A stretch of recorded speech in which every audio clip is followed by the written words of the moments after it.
Vanessa survived the push. Remember that in the last episode, Jonathan pushed Vanessa and she fainted.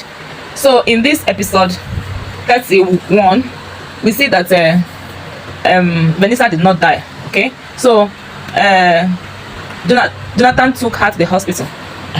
So when the doctor finished the first aid treatment, and told Jonathan that they will need a deposit of 100,000 naira to begin treatment, Jonathan almost melted. Say 100,000. Where on earth is he going to get 100,000 to pay hospital bill for the sister-in-law? So he quickly sent a message to Clara, and Clara rushed to the place, and then Jonathan abandoned his sister-in-law and went away. So we see in another scene where Mr. Ken was asking her what kind of a human being he is, because he is there drinking, while his sister-in-law is in the hospital. And he said, according to Mr. Jonathan, he has done what he's supposed to do as an in-law. But Mr. Ken quickly reminded him that if anything happens to that woman, he will go in for it.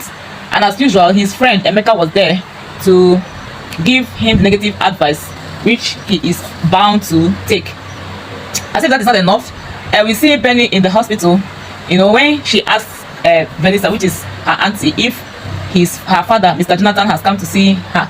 The answer was no, and she couldn't take it.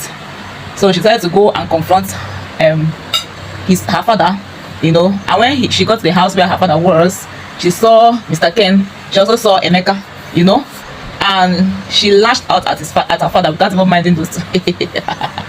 So but you see, Mr. Ken followed her to her room and tried to talk some sense into her, because according to Benny, she's so ashamed of her father. She said so many things about her father, and Ken cannot, didn't even know where to begin to, advise her. So Mr. Ken told her that anytime she needs somebody to talk to, she can always come to him.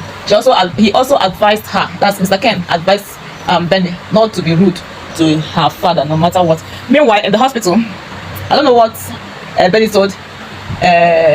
When Benny said she was going to confront Mr. Jonathan for not,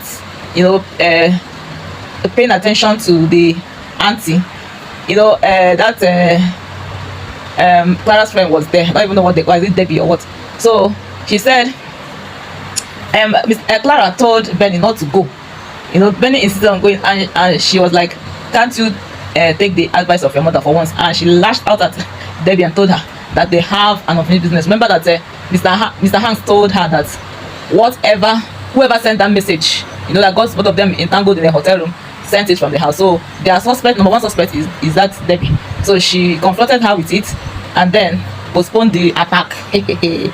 So that is it in episode 31 of When Marriage Becomes a Nightmare, episode 31.